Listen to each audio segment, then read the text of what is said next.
ఆదరణకరమైన యేసయ్య మాటలు విందాము. అంట మనం ఎంతగానో దీవింపబడతాం.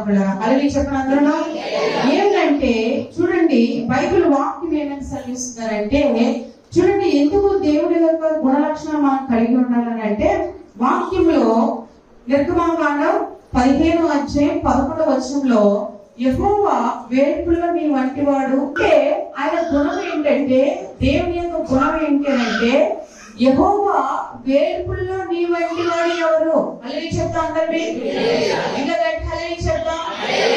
కానీ వేర్పుల్లో నీ వంటి వాడు మహానీయుడు, స్తుతులను పెట్టి పూజ్యుడు, అద్భుతములు చేయవాడు, నీలాంటి వాడు ఎవరున్నారు? నీ వంటి వాడు ఎవరున్నారు అంటే దేవుడు మనం ఎందుకు ఆరాధిస్తున్నామో, దేవుడు మనం ఎందుకు గణపరుస్తున్నామో, దేవుడు మనం ఎందుకు పూజిస్తున్నామో చాలా గర్వకారంగా చెప్పచ్చు. ఏమిటంటే దేవుడు అద్భుతాలు చేసేవాడు. ఆమె చెప్పండి. మన దేవుడు ఎవరండి? అద్భుతాలు చేసేవాడు. మనం ఆరాధించిన దేవుడు ఎవరంట? అద్భుతమైన కార్యాలు చేసేవాడు. చేయలేదా? కానాల పెళ్లి విధిలో వాటర్ని వైన్గా మార్చాడు. హల్లెలూయా. 10 మంది కుష్ఠరోగుల్లో 10 మందిని దేవుడు ఏం చేశాడు? కుష్ఠరోగం నుంచి స్వస్థపరిచాడు. హల్లెలూయా. మరి 5 రోజుల్లో 2 చిన్ని చేపల్ని 5,000 మందికి పంచిపెట్టాడు. 12 సంవత్సరాల రక్తస్రావ వ్యాధితో బాధపడుతున్న ఆమెకి దేవుడు ఏమి ఇచ్చాడంట? సంపూర్ణమైన స్వస్థత ఇచ్చాడు. అంటే స్వస్థత ఇస్తే దేవుడి దగ్గర దీవెన ఉంది. అంతేకాకుండా అద్భుతాలు చేసేటువంటి అంటే ఉన్నది లేనట్టుగా, లేనిది ఉన్నట్టుగా నీటిని ద్రాక్షరసంగా మార్చేసినటువంటి గొప్ప దేవుడు మన యేసయ్య. కనుక యేసు ప్రభువుని అనుకుంటున్న మనమంట చాలా గర్వంగా ఉండాలి. ఏ విషయంలో గర్వంగా ఉండాలి? నేను గొప్ప దేవుడిని కలిగి ఉన్నాను, ఏదున్నా లేకపోతే నా దేవుడు నాతో ఉన్నాడు, నా బలము నా దేవుడే అనుకొని ఎప్పుడైతే మనం ఉంటామంట, దేవుడు అంటున్నాడు అంచెలంచెలుగా అంచెలంచెలుగా మిమ్మల్ని సంపూర్ణంగా దీవిస్తూ వస్తున్నాడు.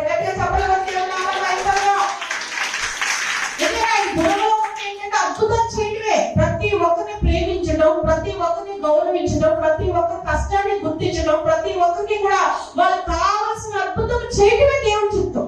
ఏంటి అద్భుతం అంటే మన వల్ల కానిది దేవుడి వల్ల సాధ్యమవుతుందంట. హల్లెలూయా చెప్తా.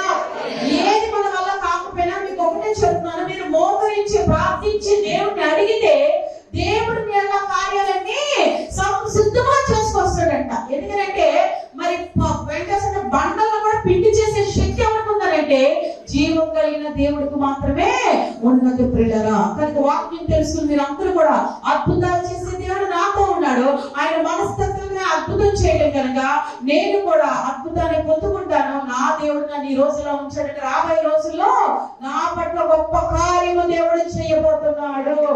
అందుకే హల్లెలూయా చెప్తాం.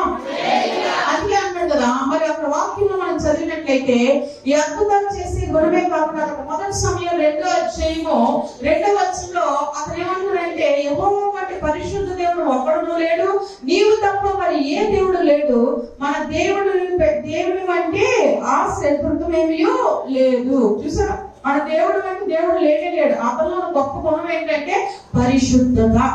ఏ గుణం చెప్పడం? పరిశుద్ధత. దేవుడు మిమ్మల్ని ఎక్కువ ఏం కోరుకున్నాడంటే పరిశుద్ధమైన జీవితంగా జీవించడానికి మనం ఇష్టపడుతున్నాము కాదా?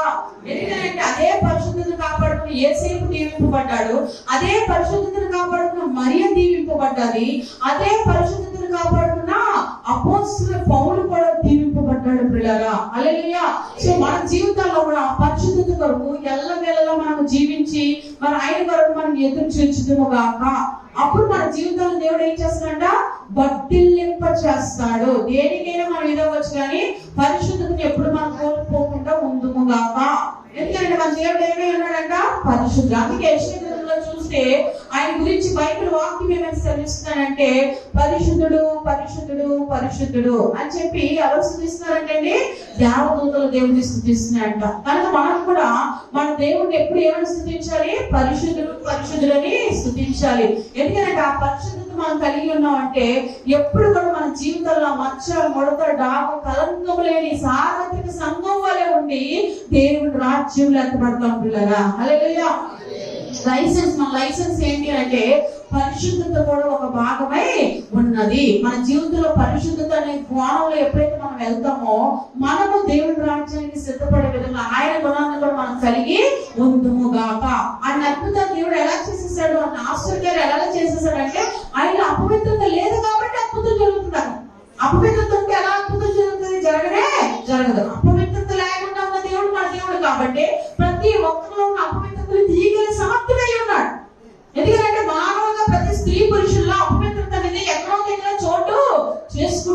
పడుతుంది. అది తప్పదు, నా మానవీయ నైజం కాబట్టి ఆ నైజంలో కూడా వాళ్ళు పవిత్రులు చేసే అధిపతి అధికారిగా ఉన్నారు అని అంటే అతడు మన ప్రభువైన యేసుక్రీస్తు వారు మాత్రమే. హల్లెలూయా. మనం ఏం చేయాలంటే ఆ దేవుడిని ఎల్లవేళలా కనపరుచుకుందాము గాక. అందుకే దేవుడి యొక్క గుణం ఏంటంటే పరిశుద్ధత అనేది ఆయనకి ఎంతో ఇష్టంతో కూడింది కాబట్టి ఆయన పోలి నడుస్తున్న మనము కూడా, ఆయన కుమార్తె వల్ల కుమారుల వల్ల ఉన్న మనము కూడా ఎల్లవేళలా పరిశుద్ధ జీవితాన్ని కలిగి జీవించుదుము గాక. మరొక మాట ఏమని చెప్తున్నారంటే యెషయా గ్రంథము, అదే విధంగా ఏమని చెప్తున్నారంటే యెషయా గ్రంథం 6:3 వారు సైన్యములకు అధిపతియగు యెహోవా పరిశుద్ధుడు పరిశుద్ధుడు పరిశుద్ధుడని సర్వలోకము ఏమంటుందంట ఆయన మహిమతో నిండి ఉన్నదని గొప్ప స్వరముతో ఏమంటారు గాన ప్రతిగానములు చేయించింది. ఇంకా చెప్పారు కదా యెషయా గ్రంథం 6:3 ఏమంటున్నారట పరిశుద్ధుడు పరిశుద్ధుడు. నెక్స్ట్ మాట ముందు సైన్యములకు అధిపతియగు యెహోవా సర్వలోకము ఆయన మహిమతో నిండి ఉన్నదని గొప్ప స్వరముతో గాన ప్రతిగానములు చేయించున్నారు. ఎవరికి? దేవదూతలు చేస్తున్నారట. ఎవరు చేస్తున్నారంటే దేవదూతలు. హల్లెలూయా. కనుక దేవదూతలు ఈ యొక్క గాన ప్రతిగానాలు చేస్తున్నారు కాబట్టి మీరందరూ తెలుసుకోవాల్సిన విషయం ఏంటంటే దేవదూతల వల్ల ఉన్న మనము కూడా ఆయనకి గాన ప్రతిగానాలు చేయుదుము గాక. ఏమని చేయాలంటే ఆయన పరిశుద్ధుడు పరిశుద్ధుడు పరిశుద్ధుడని దేవుడికి గాన ప్రతిగానములు మనము చేయుదుము గాక. అయితే మనకు మాట ఏమంటున్నారంటే దేవుడు పరిశుద్ధమైన దేవుడే కాకుండా అద్భుతములు చేసేటువంటి దేవుడే కాకుండా దేవుడు అంట మరి వాక్యం ఏమని సెలవిస్తున్నారంటే ఆయన నీతిమంతుడంట. ఏమైనాడంటే అతను నీతిమంతుడైనాడు. కీర్తనలో 116:5 చూస్తే అక్కడ ఏమంటుంది యెహోవా దయాళుడు నీతిమంతుడు మన దేవుడు వాత్సల్యము గలవాడు. చూసారా, నీతిమంతుడు దయాళుడు నీతిగా యథార్థంగా ఉన్నవాడు ఏముంటుందట దయ ప్రేమ కనికరం అనేది ఉంటూ ఉంటారు. పిల్లరా మన జీవితాల్లో ఎప్పుడు మనం నేర్చుకోవాల్సింది. ఎందుకంటే ఈ సమయంలో దేవుడిని ఎక్కువగా ప్రేమిస్తున్న దేవుడి యొక్క భయభక్తులు కలిగిన కుమార్తెతో దేవుడు మాట్లాడుతున్న విషయాలు ఏంటంటే మనం అంటే నేర్చుకోవాల్సింది ఏంటంటే నీతికరమైన మార్గంలో మనము వెళ్ళుదుము గాక. హల్లెలూయా. ఎందుకంటే నీతికరమైన మార్గం మనకు అరణ్యంలో త్రోవని కలుగు చేస్తుంది, ఎడారుల్లో సెలయేరుల్ని కలుగు చేస్తుంది. చూసారా, అది ఇప్పుడే కొలుస్తుంది. అందుకు నేను నూతన క్రియ చేయించున్నాను అంటున్నాడు దేవుడు. కనుక ఇటువంటి గొప్ప కార్యాలు మీ జీవితంలో జరగాలి అని అంటే మనము కూడా నీతిమైన మార్గంలో నడుచుదుము గాక. ఆయన వాక్యం ఏమేమి సెలవిస్తుందంటే నీతి మార్గం ఎంతో మీకు చాలా విలువైనది, చాలా ఆశీర్వాదకరమైనది. ఎందుకంటే అది శ్రమల్లో కూడా జయించేటువంటి ఆయుధం లాంటిది.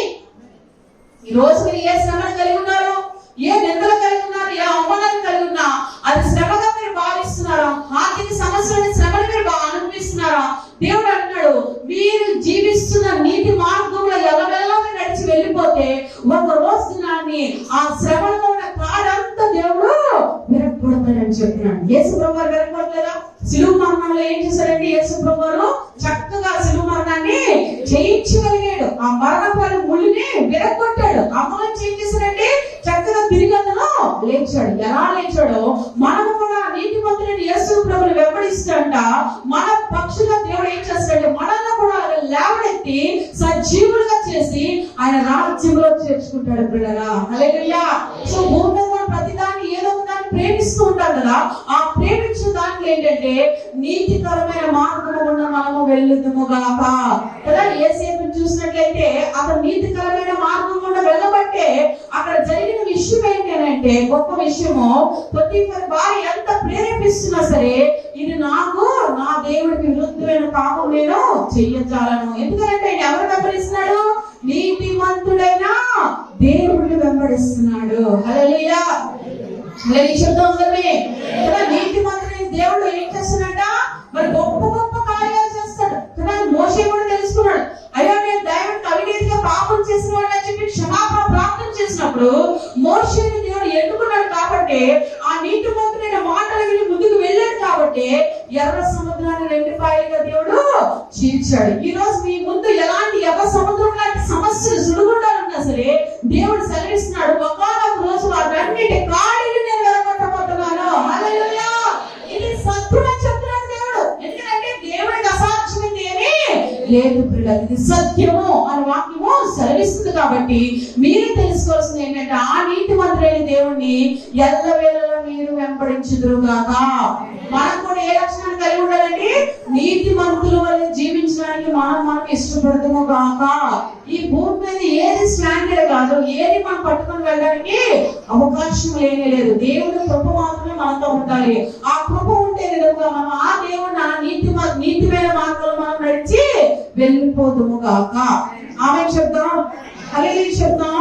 బైబిల్లో మనం చూసినట్లయితే కీర్తనలో 145వ అధ్యాయము 17వ వచనంలో యెహోవా తన మార్గములన్నిటిలో నీతి గలవాడు, తన క్రియలన్నిటిలో కృప చూపువాడు. ఎవరికి కృప ఉంటుందట? ఎవరికి దేవుడు కృప చూపిస్తాడు అంటే దావీదుకి దేవుడు కృప చూపించాడు.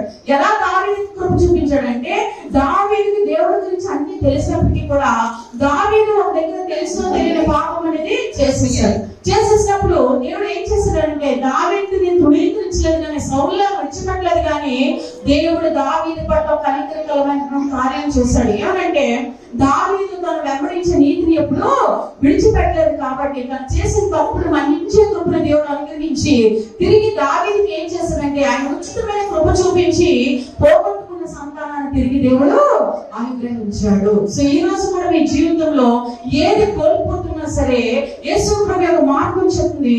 నీతికరమైన మార్గంలో మీరు నడిచినప్పుడు ఆ కృప ఏం చేస్తుందంటే మిమ్మల్ని అందరినీ కూడా ఆయా బంధకాల నుంచి విడిపించి మిమ్మల్ని గొప్ప చేయడం మొదలు పెడతారంట. హల్లెలూయా. అందుకే నీతికరమైన మార్గంలో మనం అందరం నడిచి పోదుము గాక. మరొక మాట అంటారు ఎజ్రా 9వ అధ్యాయం 15వ వచనంలో యెహోవా ఇశ్రాయేలు దేవా నీవు నీతిమంతుడివై ఉన్నావు, అందువల్లనే నేటి దినములో ఉన్నట్టుగా మేము శేషించి ఏమన్నారా నిల్చున్నాడు చిత్తగించుము. మేము నీ సన్నిధిన అపరాధములను గనుక ఏమంటే అపరాధుల చదవండి ఒకసారి వాక్యాన్ని. ఎజ్రా 9వ అధ్యాయం 15వ వచనం.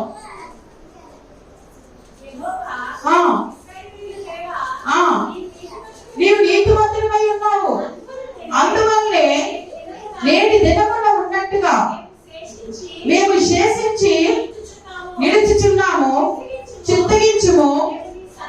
మేము నీ సన్నిధిని అపరాధులము కనుక నీ సన్నిధిని నిలుచుటకు అర్హులము కామని ఏమన్నారంటే మేము నీ సన్నిధిని నిలుచుటకు అర్హులము కాము కదా.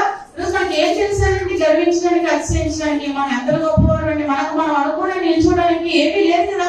ఈ రోజు మనం వచ్చాము దేవుడి సందర్భం అంటే దేవుడి ఇచ్చిన కృపను పెట్టి కదా మనం పెట్టుకున్నాం. అంతమంది మనలో ఏముందంటే ఏమీ లేదండి. ఎంత కోల్పోయి దేవుడి దగ్గరికి వచ్చాం. అప్పుడు ఆ దేవుడు మనకు మనిషిగా నిలబెట్టాడు. ప్రాణం కోల్పోతున్నాం అనే టైంలో దేవుడు మనకి ఊపిరి పోసాడు కనుక అందరూ కూడా బ్రతికినంత కాలము ఎవరు కొరకు మనం బ్రతకాలంట? దేవుని వెంబడిస్తూ బ్రతుకుదుము గాక. హల్లెలూయా. ఎందుకంటే దేవుని వెంబడిస్తూ బ్రతుకుతున్న బ్రతుకు మనం ఏది కలిగినా అందులో మనకి తృప్తిని కలిగిస్తుంది. ఏది కలిగి ఉన్నా మన పంచ పరమన్నాలు తినాలని లేదండి. మన ఇంట్లో ఏది ఉంటే సాడు బియ్యం ఉంటే అదే మనకి తృప్తినిస్తుంది. ఎందుకంటే మనలో ఉన్న ధైర్యం ఏంటంటే దేవుణ్ణి కలిగి ఉన్నాము. హల్లెలూయా. ఈ రోజు మనం రేపు దినాన్ని ఒక దినాన్ని మానవుడిగా స్త్రీ పురుషులు ఎవరైనా కళ్ళు ముయ్యవలసిందే. మూసినప్పుడు మన ధైర్యం ఏంటి, మన బలం ఏంటి అంటే దేవుణ్ణి కలిగి ఉన్నాం కదా. ఏమున్నా లేకపోయినా అక్కడ వేదలాసం ఏం చేశాడండి? ఆ కలిగి ఉన్నటువంటి పరిస్థితిని బట్టి సంతోషించి ఆనందిస్తూ ఉన్నాడు. తను చనిపోయినప్పుడు ఏం పట్టుకెళ్ళాడండి?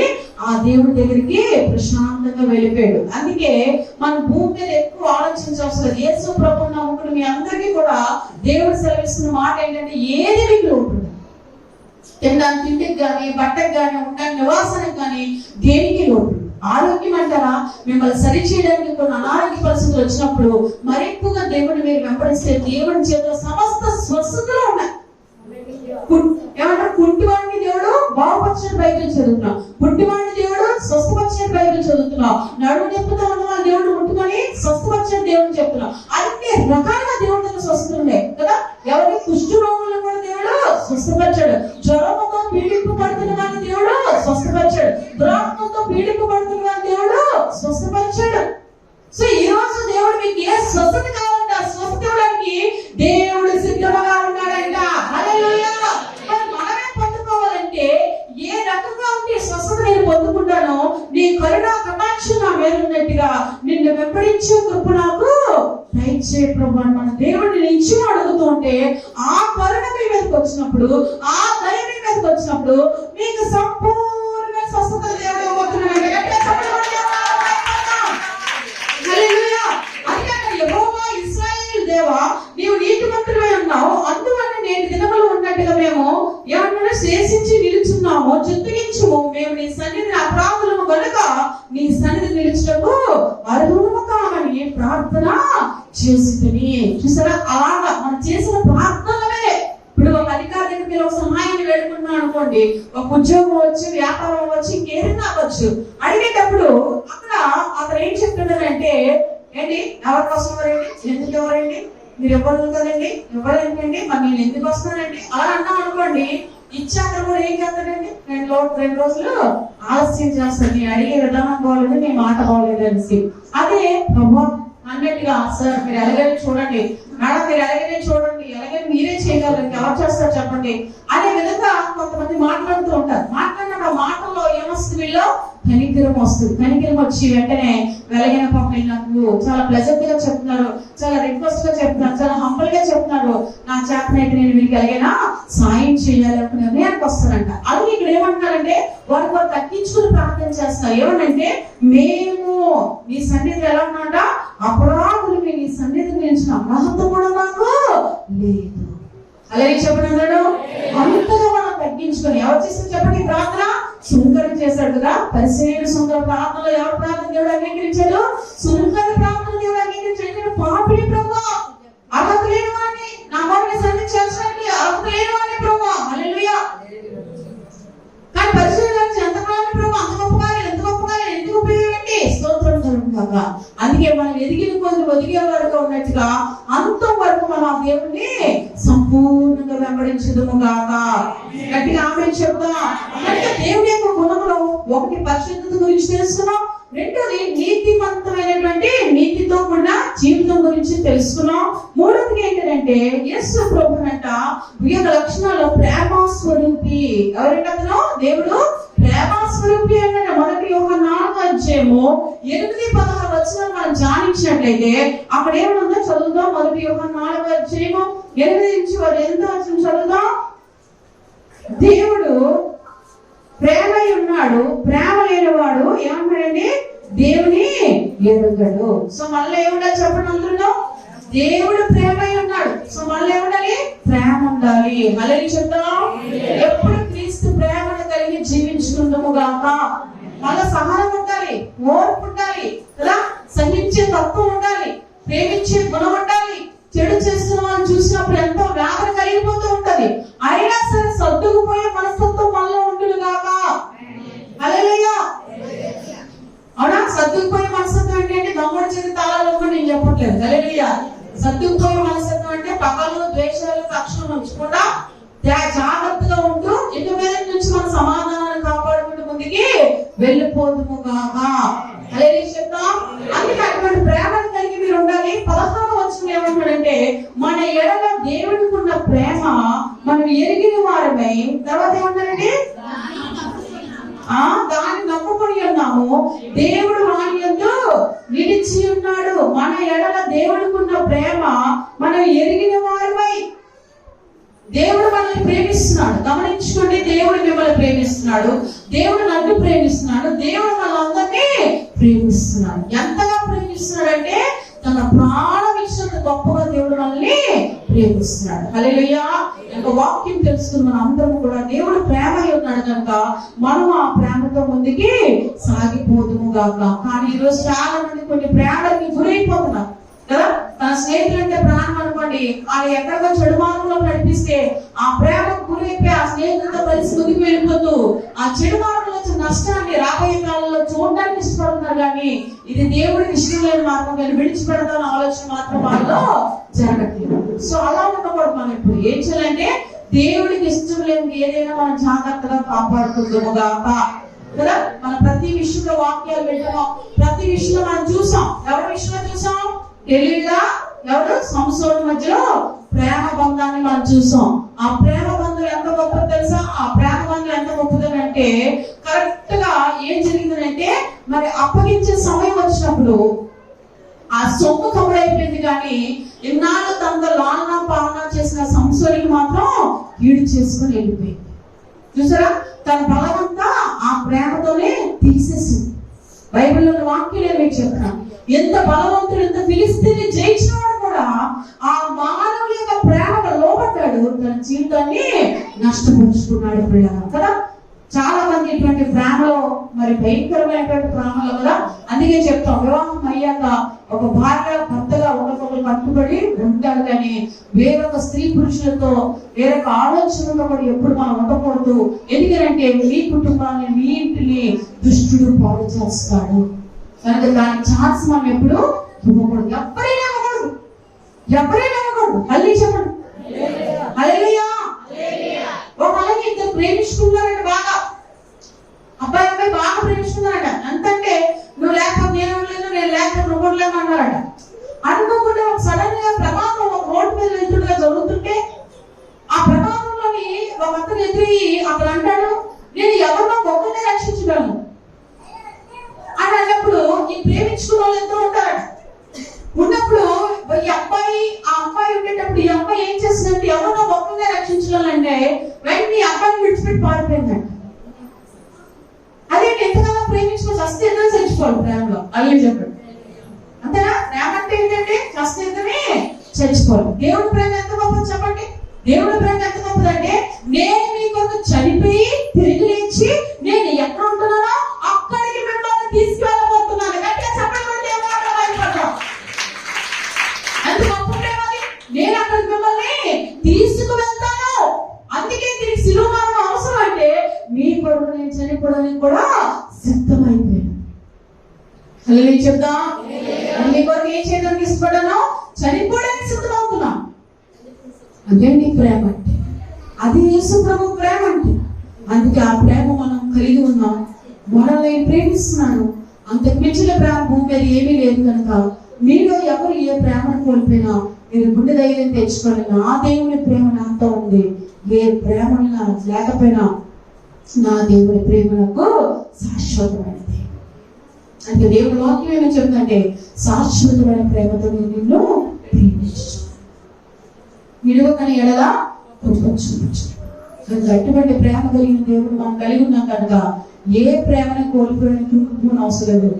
దేవుని ప్రేమను కలిగి ఉన్నామని సంతోషించడము గాక. గట్టిగా చెప్పబడి దేవుని ప్రేమను మనం కలిగి ఎల్లవేళ ఉంటున్నామా. ఇది చాలా విలువైనది. చాలా జాగ్రత్తగా ఉండాలి ప్రేమల విషయంలో.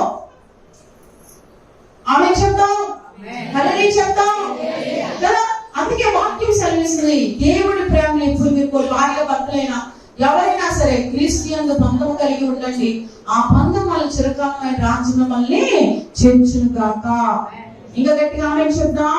కనుక యోహాను 3:16 దేవుడు లోకమును ఎంతో ప్రేమించిన కాక తన అద్వితీయంగా పుట్టిన వాడి అని విశ్వాసించి ప్రతి వాడు నశింపు తన నిత్యం పొందినట్లు ఆయన అనుగ్రహించను.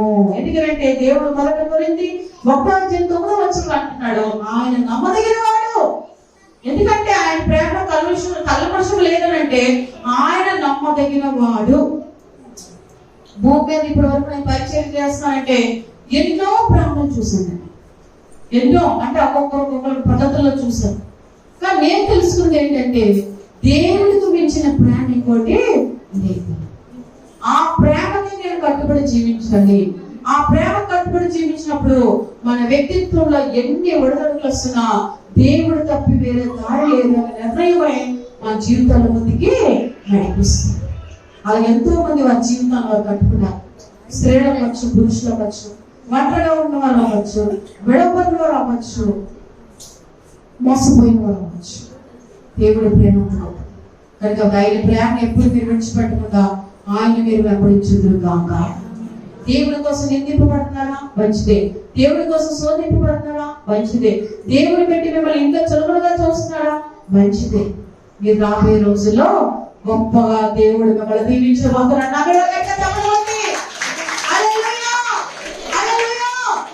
శోధింపబడి మీద ఎలా మార్చబడతారు చెప్పండి. అందులో సువర్ణముగా మార్చబడతాం. సో మీరు అందరూ ఏమైపోతున్నారు? సువర్ణతలోకి రాబోతున్నారు. సువర్ణంగా దేవుడు మిమ్మల్ని దీవించబోతున్నాడు. సువర్ణంగా దేవుడు మిమ్మల్ని హెచ్చించబోతున్నాడు. ఈ రోజున మీ విలువ 0 అయితే రేపు దినాన్ని మీ విలువ సువర్ణం అయిపోతుందంటే గట్టిగా చెప్పడం వల్ల దేవుడు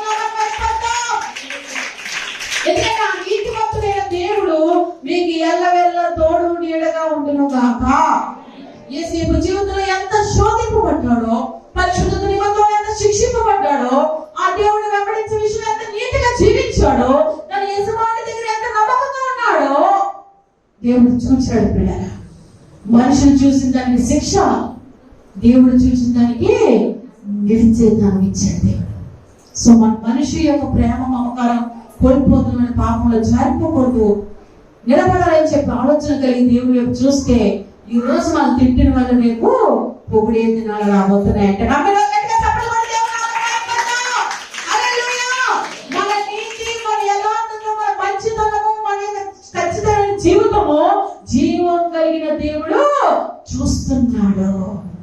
మనుషులు వేసిన బురద వేసిన తుడిచిన తొడపైన దేవుడు నీ పక్షంగా ఉండి తుడిచేవాడు నీతోనే ఎలా ఉంటాడు. అదే అతని ప్రేమ ఉన్నది నీ పట్ల. కనుక ఆ ప్రేమ కలిగిన జీవితంలో మనం ముందుకి వెళ్ళిపోదాము గాక. దానికి వ్యతిరేకంగా ఆయుధాలు మన ముందుకు వచ్చిన దావీదు పక్షికి యుద్ధం చేసి దేవుడు మన పక్షులు కూడా యుద్ధం చేసి అన్ని విషయాల్లో జయించును గాక. నమ్మిన వాళ్ళు గట్టిగా ఆమేన్ చెప్పండి. పరిశుద్ధమైన దేవుని జీవితాన్ని కలిగి ఉండాలి, నీతిమంతులైన జీవితాన్ని కలిగి ఉండాలి. మరి ఎక్కడున్నా సరే క్రీస్తు ప్రేమను చూపిస్తూ నమ్మకమైన జీవితం క్రీస్తులో మనం కలిగి ఉండము గాక. కళ్ళు మూసుకుంటే ప్రార్థన చేస్తున్నా. ప్రభా నిజమే నాయన, నిన్ను ప్రేమించే హృదయం నాకు మాకు దయచే, నీ ఆత్మ చెప్పు నడిపించే హృదయం నాకు మాకు దయచేను. అందరూ కలిసి ప్రార్థన చేసుకోండి. మహోన్నతుడా, నీ వాక్యం బహుగా ఫలించినట్టుగా ప్రతి ఒక్కరిని దీవించి ఆశీర్వదించండి. ప్రతి ఒక్కరిని నీ ఆత్మను కుమ్మరించండి. నీ చిత్తం పరిపూర్ణమైనట్టుగా మీరు ప్రతి ఒక్కరిని ఆత్మకు నింపి నడిపించమని యేసయ్య నామములో అడిగి వేడుకొని ప్రార్థిస్తున్నాము తండ్రి. ఆమేన్ ఆమేన్. అందరికీ హల్లెలూయా చెప్దాం. 12-804 Gandhi Nagar, Thotagaruvu junction, Arilova, Visakhapatnam. Pin code number 530040. మా ఫోన్ నంబర్ 8374100480. 8374644755. కనుక మా ఫోన్ నెంబర్లను సంప్రదించండి. మీ విన్నపాలు మాకు తెలియపరచండి. ప్రత్యేకమైన ప్రార్థనలు చేయించుకోండి. జీసస్ కింగ్డమ్ చర్చ్కి వచ్చి ఆశీర్వాదాలు పొందుకోండి. ప్రభు మిమ్మల్ని ఎల్లవేళలా దీవించి ఆశీర్వదించును గాక. God bless you.